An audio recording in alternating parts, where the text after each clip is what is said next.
وَإِذَا طَلَّقْتُمُ النِّسَاءَ فَبَلَغْنَ أَجَلَهُنَّ فَلَا تَعْضُلُوهُنَّ أَن يَنكِحْنَ أَزْوَاجَهُنَّ إِذَا تَرَاضَوْا بَيْنَهُم بِالْمَعْرُوفِ۔ اور جب تم اپنی عورتوں کو طلاق دے دو پھر وہ اپنی عدت پوری کر لیں تو مت آڑے آؤ اس میں کہ وہ عورتیں پھر نکاح کر لیں اپنے سابق ازواج سے جبکہ وہ آپس میں رضامند ہو جائیں بھلے طریقے سے۔ جو عورت طلاق پا کر اپنی عدت پوری کر چکی ہے وہ آزاد ہے،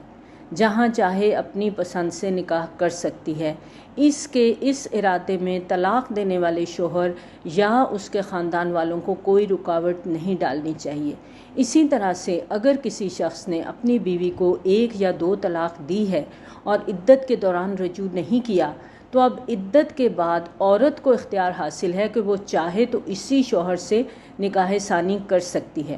آیت نمبر 228 کے ذیل میں ہم نے پڑھا تھا کہ 1 یا 2 طلاق کی صورت میں شوہر کو عدت کے دوران رجوع کا حق ہے، لیکن اگر عدت پوری ہو گئی تو اب یہ طلاق رجعی نہیں رہے گی، اب طلاق بائن ہو گئی۔ اب شوہر اور بیوی کا جو رشتہ تھا وہ ختم ہو گیا۔ اب اگر یہ رشتہ پھر سے جوڑنا ہے تو دوبارہ نکاح کرنا ہوگا اور اس میں عورت کی مرضی کو دخل ہے۔ اگر مرد عدت کے اندر رجوع کرتا ہے تو عورت کی مرضی کو دخل نہیں ہے، اسے حکم ہے کہ پھر وہ اپنے شوہر کی بات مانے گی۔ لیکن عدت کے بعد اب عورت کو اختیار ہے، وہ چاہے تو اسی سابق شوہر سے نکاح ثانی کر لے اور چاہے تو اپنی مرضی سے کسی اور شخص سے نکاح کر لے۔ البتہ تیسری طلاق کے بعد یعنی جب 3 طلاقیں مکمل ہو جائیں، جب تک اس عورت کا نکاح کسی اور مرد سے نہ ہو جائے اور وہ فوت ہو جائے یا وہ طلاق دے دے، سابق شوہر کے ساتھ یہ عورت نکاح نہیں کر سکتی۔ اس آیت میں یہ ہدایت دی جا رہی ہے کہ طلاق بائن کے بعد اگر وہی عورت اور وہی مرد پھر سے نکاح کرنا چاہیں تو کسی کو اس میں آڑے نہیں آنا چاہیے، کیونکہ عام طور پر عورت کے قریبی رشتہ دار رکاوٹ بنتے ہیں، کہتے ہیں اس شخص نے پہلے تمہیں اتنا ستایا، اب تم پھر اسی سے نکاح کرنا چاہتی ہو تو ہم تمہیں ایسا نہیں کرنے دیں گے۔ تو اس بات کی یہاں پر نفی کی جا رہی ہے۔ ذالک یوعظ بہ من کان منکم یؤمن باللہ والیوم الآخر۔ یہ وہ چیز ہے جس کی نصیحت کی جا رہی ہے تم میں سے اس کو جو واقعتاً ایمان رکھتا ہو اللہ پر اور یوم آخرت پر۔ جس کے اندر ایمان ہی نہیں ہے اس کے لیے تو ساری نصیحت ایسے ہی ہے جیسے بھینس کے آگے بین بجانا، تو اس سے تو انہیں کوئی فائدہ نہیں ہوگا۔ یہ نصیحت اسی پر اثر کرے گی جس کا ایمان اللہ پر ہے اور یوم آخرت پر ہے۔ ذالکم ازکی لکم واطہر، اور یہی طریقہ تمہارے لیے زیادہ پاک اور زیادہ عمدہ ہے۔ واللہ یعلم وانتم لا تعلمون، اور اللہ جانتا ہے تم نہیں جانتے، لہٰذا تم اپنی عقل کو مقدم نہ رکھو بلکہ اللہ تعالیٰ کے احکامات کو مقدم رکھو۔ مرد اور عورت دونوں کا خالق اللہ ہے، اسے مرد بھی عزیز ہے اور عورت بھی عزیز ہے، لہٰذا اللہ تعالیٰ کو ہر انسان محبوب ہے، چاہے وہ کوئی مرد ہے یا عورت ہے۔ اس کے ساتھ ساتھ اس کا علم بھی کامل ہے، وہ جانتا ہے کہ عورت کے کیا حقوق ہونے چاہیے اور مرد کے کیا حقوق ہونے چاہیے۔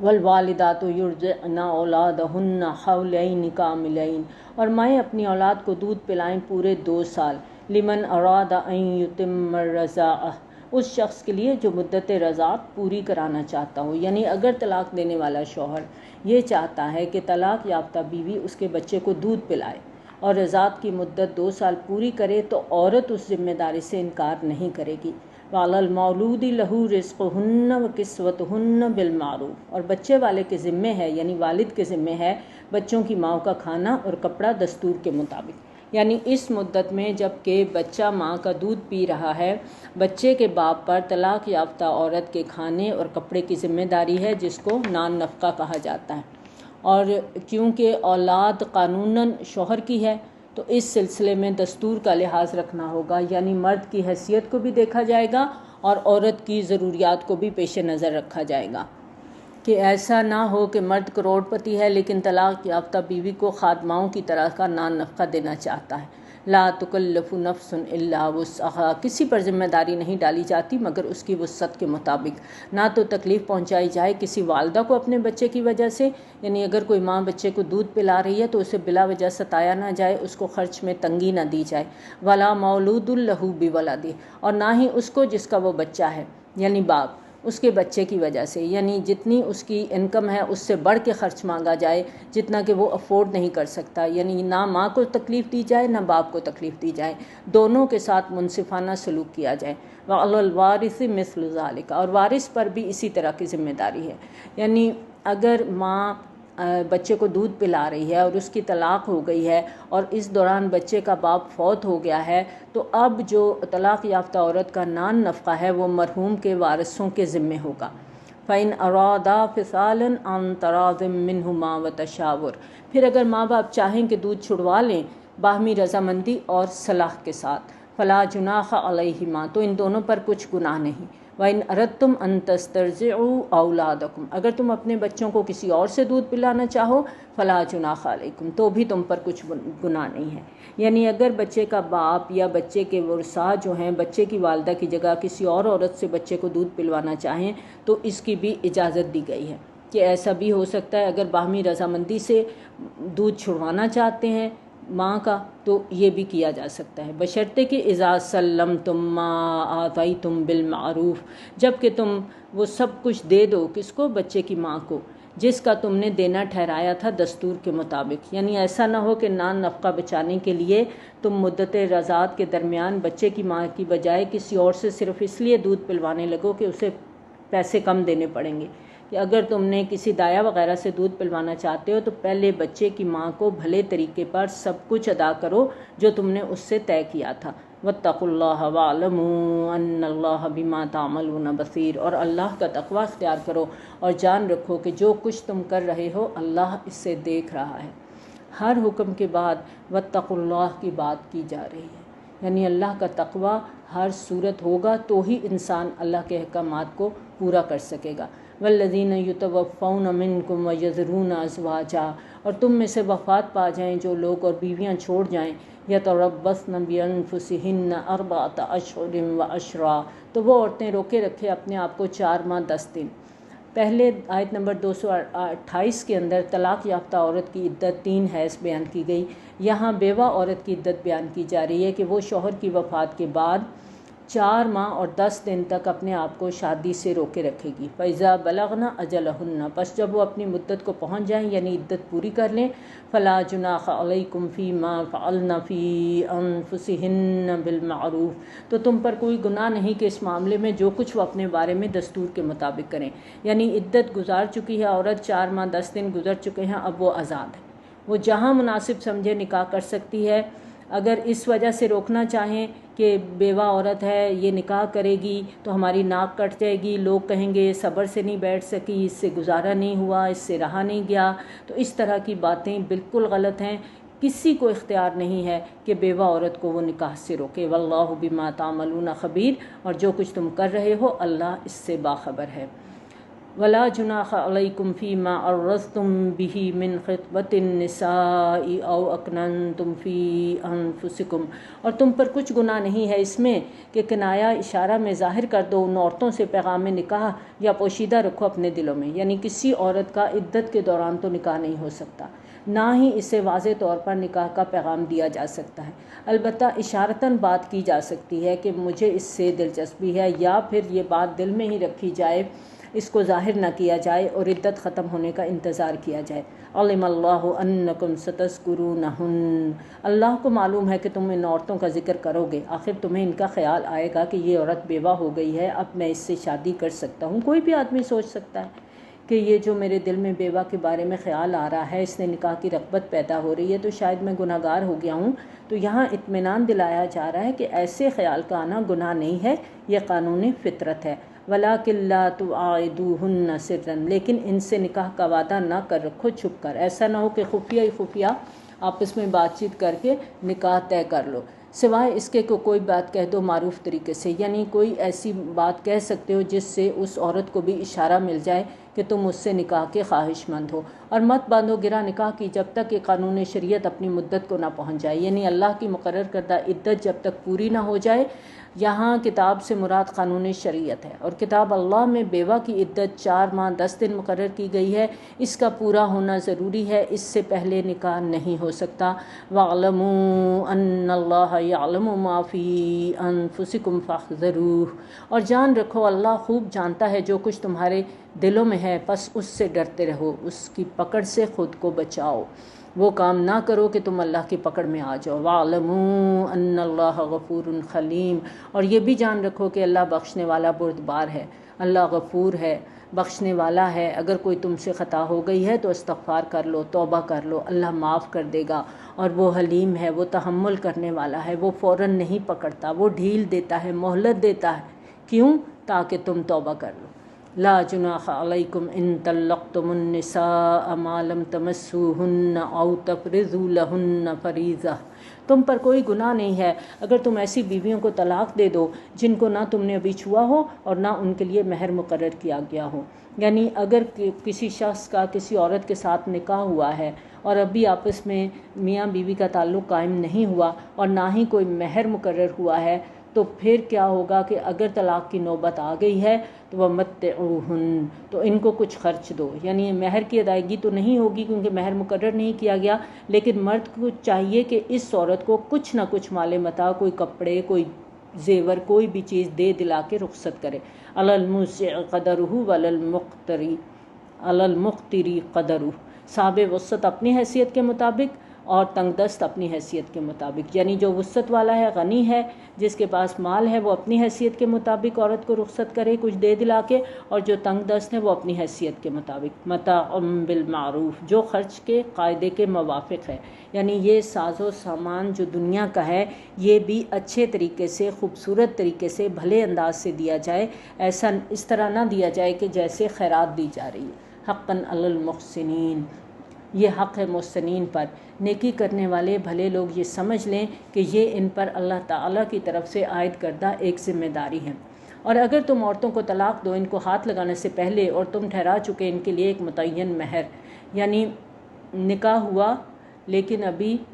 شوہر بیوی کا تعلق قائم نہیں ہوا لیکن مہر مقرر ہو گیا، تو پھر کیا کرنا ہوگا؟ فَنِصْفُ مَا فَرَضْتُمْ، تو جو مہر تم نے طے کیا تھا اب اس کا آدھا ادا کرنا لازم ہے، یعنی جتنا بھی مہر مقرر ہوا ہے اس کا آدھا تمہیں اس عورت کو دینا ہی دینا ہے۔ إِلَّا أَن يَعْفُونَ، الا یہ کہ وہ معاف کر دے، یعنی عورت خود کہہ دے کہ مجھے آدھا بھی نہیں چاہیے، یا کہہ دے کہ مجھے صرف آپ چوتھا حصہ دے دیں۔ أَوْ يَعْفُوَ الَّذِي بِيَدِهِ عُقْدَةُ النِّكَاحِ، یا وہ شخص درگزر سے کام لے جس کے ہاتھ میں نکاح کی گرہ ہے، اور یہ گرہ مرد کے ہاتھ میں ہے، وہ اسے کھول سکتا ہے، لہٰذا مردوں کے لیے ترغیب ہے کہ وہ اس معاملے میں فراخ دلی سے کام لیں۔ وَأَن تَعْفُوا أَقْرَبُ لِلتَّقْوَىٰ، اور یہ کہ تم مرد درگزر کرو تو یہ تقوی سے قریب تر ہے۔ وَلَا تَنْسَوُا الْفَضْلَ بَيْنَكُمْ، اور اپنے مابین احسان کرنا مت بھلاؤ،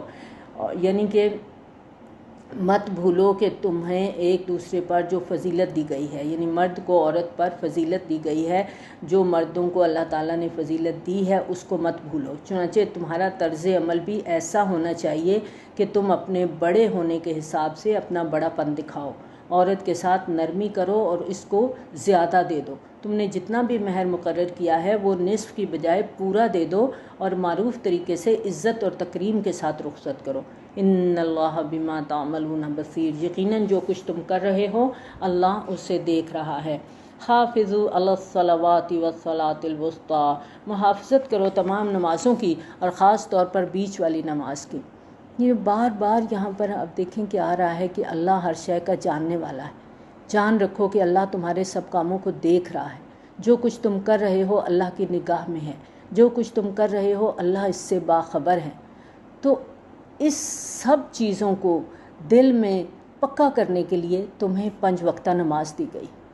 اور ساتھ حکم کیا ہے کہ نگہداشت کرو، حفاظت کرو، دنیا کے کاروبار سے خود کو نکالو اور اللہ کے حضور حاضر ہو کر اس سے کیا ہوا عہد تازہ کرو۔ اور صلاۃ وسطیٰ کا خاص طور پر ذکر کیا گیا، یہ عصر کی نماز، اس کے بارے میں جو زیادہ رائے ہمیں ملتی ہے کہ اس سے مراد عصر کی نماز ہے، کیونکہ عصر کے وقت عام طور پہ دنیاوی کام کاج زیادہ ہوتا ہے،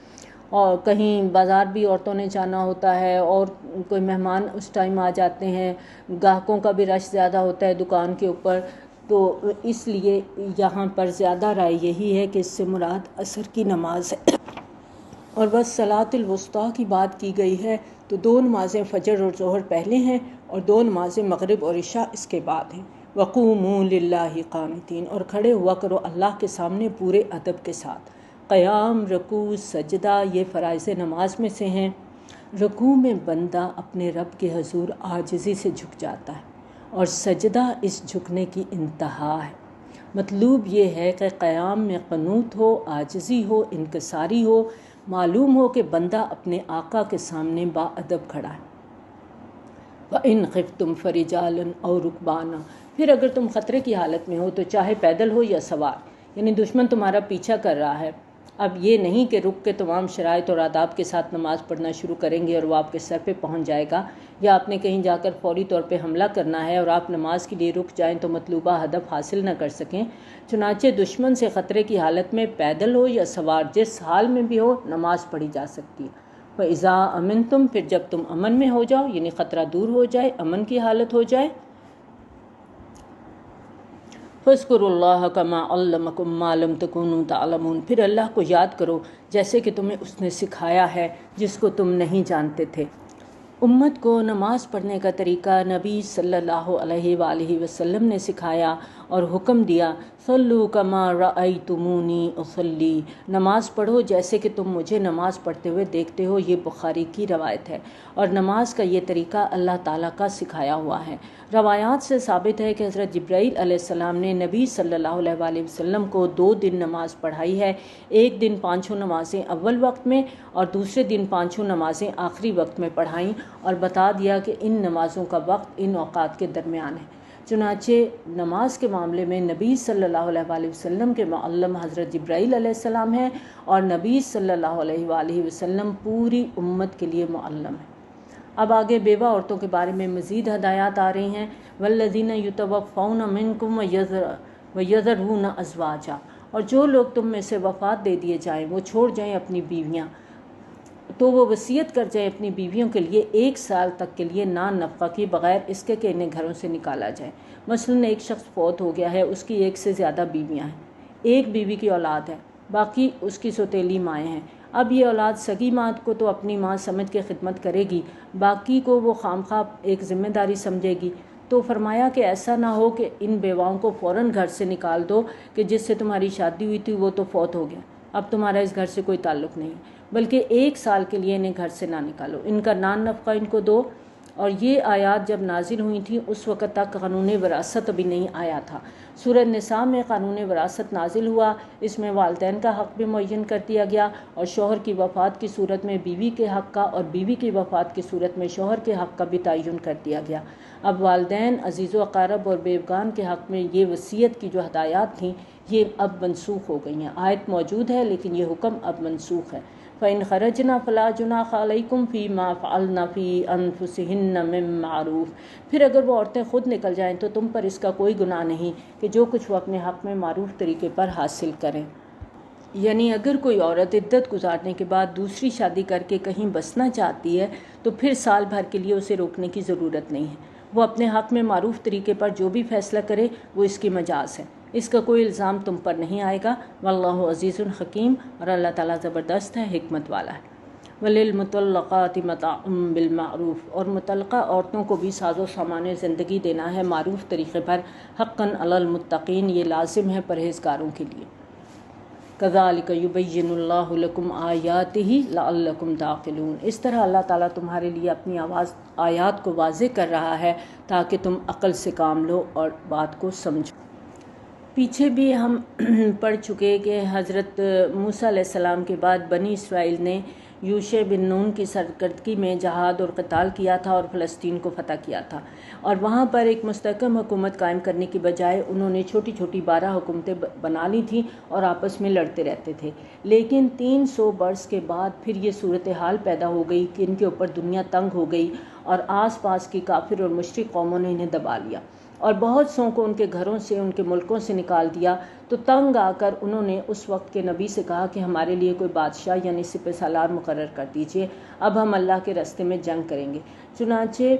وہ جو جنگ ہوئی تھی طالوت اور جالوت کی، اس کے بعد بنی اسرائیل کا دور خلافت شروع ہوا تھا، اور بنی اسرائیل کی تاریخ کا یہ دور جو ہے ان کے رسول کے انتقال کے 300 برس کے بعد شروع ہوا تھا، اور اس میں 3 خلافتیں تو متفقن علیہ ہیں، جس میں حضرت طالوت کی، حضرت داود اور حضرت سلیمان علیہ السلام کی خلافت، لیکن چوتھی خلافت پہ آ کے پھر تقسیم ہو گئی تھی، اور فلسطین کی مملکت حضرت سلیمان علیہ السلام کے 2 بیٹوں میں تقسیم ہو گئی تھی، اور یہ اسرائیل اور یہودیہ کے نام سے 2 ریاستیں وجود میں آ گئی تھیں۔ اور قرآن حکیم میں اس مقام پر جو آیات ہم آگے پڑھنے جا رہے ہیں، طالوت اور جالوت کی اس جنگ کا تذکرہ آ رہا ہے، جس کے بعد تاریخ بنی اسرائیل میں اسلام کے غلبے اور خلافت کا آغاز ہو رہا ہے،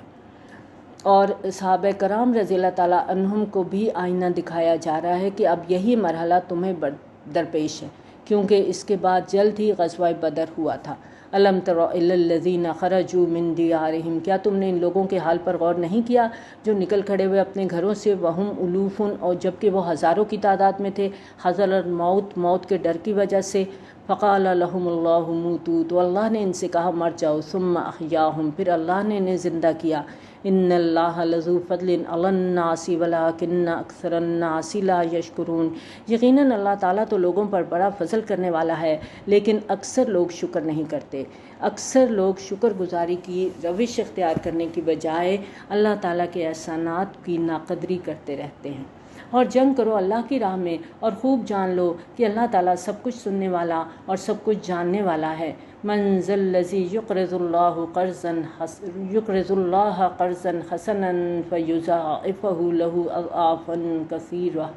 کون ہے جو اللہ کو قرض حسنہ دے تو اللہ اس کو اس کے لیے کئی گنا بڑھاتا رہے۔ جو انفاق خالص اللہ تعالیٰ کے دین کے لیے کیا جاتا ہے، اللہ تعالیٰ اسے اپنے ذمے قرض حسنہ قرار دیتے ہیں۔ وہ کہتے ہیں تم میرے دین کو غالب کرنا چاہتے ہو، میری حکومت قائم کرنا چاہتے ہو، تو اس راستے میں جو بھی خرچ کرو گے وہ مجھ پر قرض ہے، جب تم میرے پاس آؤ گے تو میں کئی گنا بڑھا چڑھا کے تمہیں واپس کروں گا۔ واللہ یقبض ویبسط، اور اللہ تنگ دستی بھی دیتا ہے اور کشادگی بھی دیتا ہے۔ اللہ کے اختیار میں ہے کسی چیز کو سکیڑ دے، کسی چیز کو کھول دے، کسی کے رزق کو تنگ کر دے یا کسی کے رزق میں کشادگی پیدا کر دے۔ وَإِلَيْهِ تُرْجَعُونَ، اور اسی کی طرف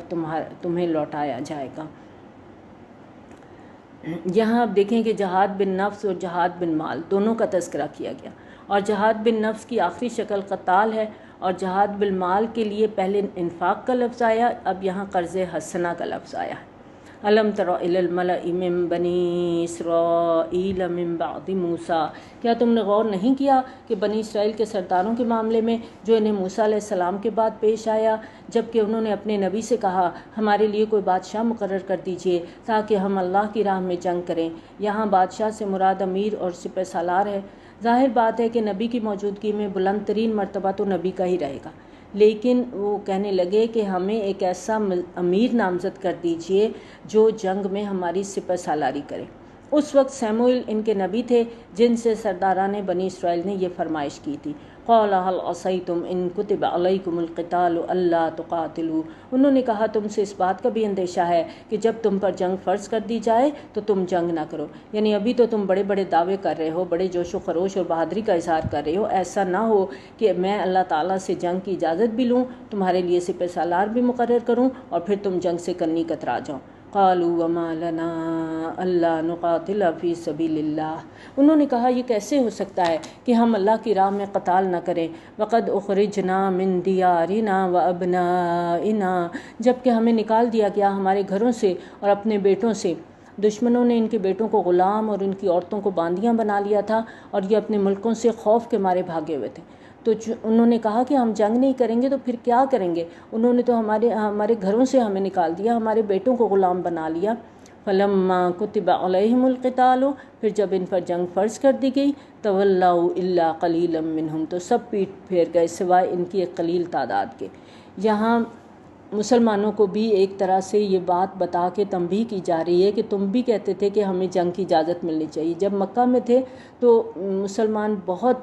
انتظار میں تھے کہ ہمیں جنگ کی اجازت ملنی چاہیے، تو کہیں ایسا نہ ہو کہ اب جنگ کا حکم آئے تو تمہیں ناگوار گزرے۔ اور آیت نمبر 216 میں ہم پڑھ چکے کتب علیکم القتال وهو کرہ لکم، تم پر جنگ فرض کر دی گئی ہے اور وہ تمہیں ناگوار ہے۔ واللہ علیم بالظالمین، اور اللہ ایسے ظالموں سے خوب باخبر ہے۔ وقال لهم نبیہم ان اللہ قد بعث لکم طالوت ملکا، اور ان سے کہا کہ ان کے نبی نے کہ اللہ تعالیٰ نے طالوت کو تمہارا بادشاہ مقرر کیا ہے۔ تورات میں ان کا نام ساؤل آتا ہے، لیکن یہ بہت قداور تھے تو شاید ان کا صفاتی نام یا لقب طالوت ہو، تو طالوت کے معنی لمبے تڑنگے کے ہوتے ہیں۔ قالوا انا یکون لہ الملک علینا، انہوں نے کہا کیسے ہو سکتا ہے اسے ہمارے اوپر بادشاہت ملے جبکہ ہم اس سے زیادہ حقدار ہیں بادشاہت کے، اور اسے کو تو مال کی وسعت بھی نہیں دی گئی، یعنی یہ تو ایک غریب شخص ہے، اسے تو اللہ تعالیٰ نے زیادہ دولت بھی نہیں دی، کیونکہ ان کا تو معیار ہی یہی تھا کہ جو دولت مند ہے وہی صاحب عزت ہے۔ قال ان اللہ اصطفاہ علیکم، نبی نے کہا یقیناً اللہ نے اس کو چن لیا ہے تم پر، یعنی یہ فیصلہ ہو چکا ہے، یہ اللہ کا فیصلہ ہے، اس میں اب کوئی تبدیلی نہیں ہو سکتی، اللہ نے اسے تمہاری سرداری کے لیے چنا ہے۔ وزادہ بسطۃ فی العلم والجسم، اور اسے کشادگی عطا کی ہے علم اور جسم دونوں چیزوں میں، یعنی نہ صرف قداور ہے طاقتور ہے بلکہ اللہ نے اسے علم اور فہم بھی وافر عطا کیا ہے، اسے امور جنگ سے بھی واقفیت ہے۔ تمہارے نزدیک عزت اور سرداری کا معیار دولت ہے، لیکن اللہ نے ان دو چیزوں کی بنا پر اسے چنا ہے کہ یہ جسمانی طور پہ مضبوط اور طاقتور ہے، اور دوسرے یہ کہ اسے علم، فہم، سمجھ اور دانش ملی ہے۔ واللہ یؤتی ملکہ من یشاء، اور اللہ تعالیٰ جس کو چاہتا ہے اپنی بادشاہت دیتا ہے، اللہ کو اختیار ہے اپنا ملک جس کو چاہے دے، جسے چاہے اپنی طرف سے اقتدار بخشے۔ واللہ واسع علیم، اور اللہ بہت وسعت والا، سب کچھ جاننے والا ہے، اس کی وسعت کی گہرائی کا کوئی اندازہ نہیں کر سکتا، اور وہ بڑا علم رکھنے والا ہے، سب کچھ جاننے والا ہے، جس کو جو کچھ دیتا ہے اپنے علم کی بنا پہ دیتا ہے کہ کون اس کا زیادہ مستحق ہے۔ وقال لهم نبیہم ان آیۃ ملکہ ان یأتیکم التابوت فیہ سکینۃ من ربکم وبقیۃ مما ترک آل موسیٰ وآل ہارون تحملہ الملائکہ، اور ان سے کہا کہ ان کے نبی نے کہ طالوت کی بادشاہت کی ایک نشانی یہ ہوگی کہ تمہارے پاس وہ صندوق آ جائے گا جس میں تمہارے لیے تسکین کا سامان ہے تمہارے رب کی طرف سے، اور کچھ آل موسیٰ اور آل ہارون علیہ السلام کے چھوڑے ہوئے تبرکات ہیں، وہ صندوق فرشتوں کی تحویل میں ہے۔ طالوت کی امارت اور بادشاہی کی علامت کے طور پر وہ صندوق تمہارے پاس واپس